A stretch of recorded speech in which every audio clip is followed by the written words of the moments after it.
Assalamualaikum Ustaz, ana ingin bertanya. Ana sedang jatuh cinta dengan seorang akhwat.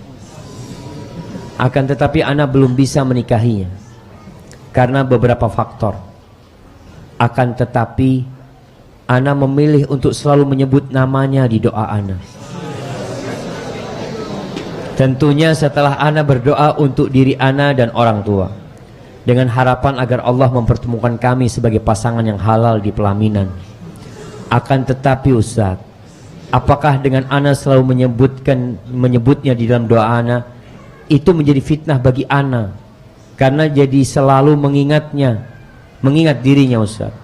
Takut akan hal tersebut dapat mengganggu studi ana Ustaz. Mohon nasihatnya Ustaz bagi hamba yang sedang kasmaran ini. Kita ini kalau kajian buat mahasiswa ya, buat anak-anak muda ini, memang babnya nggak jauh dari bab itu. Tapi ya kita memaklumi. Karena masa muda ini masa ujian yang berat. Sehingga nanti akan ada pertanyaan khusus tentang masa mudamu. Kau gunakan untuk apa? Berbeda anak muda yang taat, yang patuh kepada Allah, dan anak muda atau orang tua yang taat kepada Allah SWT. Kalau orang tua sepuh di soft pertama, wajar lah. Nah, tuwek lah Ustaz, kata dia sudah pensiun, sudah apa, sudah bau kuburan. Nah, mungkin seperti itu pikiran sebagian orang. Memang orang semakin tua semakin sadar. Tapi yang muda ini, kalau ternyata dia bisa menjaga kehormatan dirinya, menjaga ketaatan dia kepada Allah Azza wa Jalla di masa muda, dia menjadi orang yang spesial. Salah satu yang mendapatkan naungan dari Allah Azza wa Jalla. Pada hari tidak ada naungan kecuali naungannya. Apa yang harus dilakukan antum? Kebanyakan jatuh cinta yang terjadi itu cinta monyet. Antum lihat, kadangkala kecintaan antum itu hanya kepada wajah,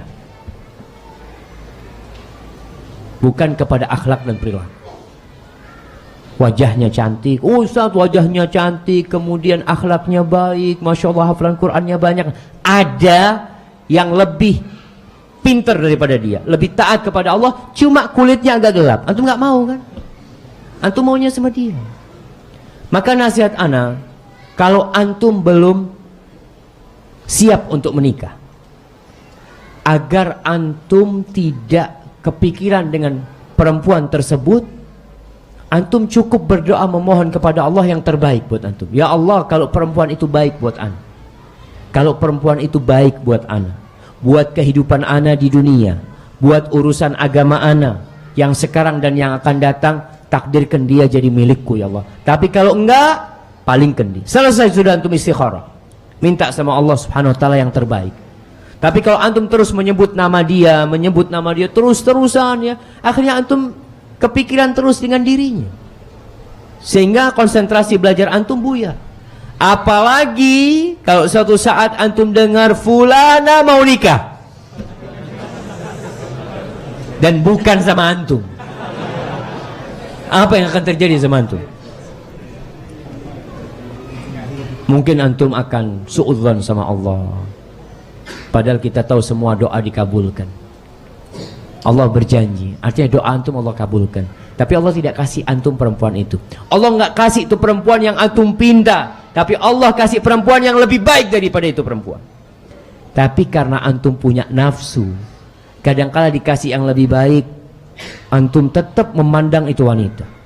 Bahkan dalam hati mengatakan, aku akan tunggu jandanya. Masya Allah, nunggu dia. Nggak jemaah.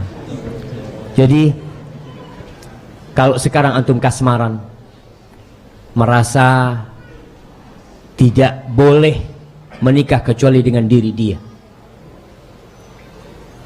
sejatinya ketika antum menikah sama dia, akan datang masa antum bosan sama dia. Datang. Jadi jangan tertipu dengan pandangan mata, tapi berdoalah minta yang terbaik kepada Allah Azza wa Jalla. Hadza wallahu a'lam bishawab. Dan yang terakhir, ketahuilah penyakit yang menyebabkan kasmaran, yang menyebabkan jatuh cinta itu adalah pandangan mata. Kalau antum nggak jaga pandangan mata antum, ya akan seperti itu. akhwat itu kalau lewat ya, antum pura-pura nyapu depan STDI, Masya Allah. Kadangkala pura-pura membantu satpam, ya anak jagain. Pak Satpam silahkan pergi kemana, anak jagain. Anak lihat sebagian mahasiswa seneng banget di tempat satpam gitu ya. Anak ngapain? Ya wallahu a'lam. Mungkin ada, wallahu a'lam, anak nggak suudzon ya. Suudzon. Mungkin dia mau bantu STDI, bukan mau. Tapi kadangkala orang itu akan melakukan tindakan yang seharusnya dia malu jemaah, tapi nggak malu. Kenapa? Karena jatuh cinta dia. Hadza wa sallallahu ala nabiyyina Muhammadin wa ala alihi washabbihi wasallam. Assalamualaikum warahmatullahi wabarakatuh.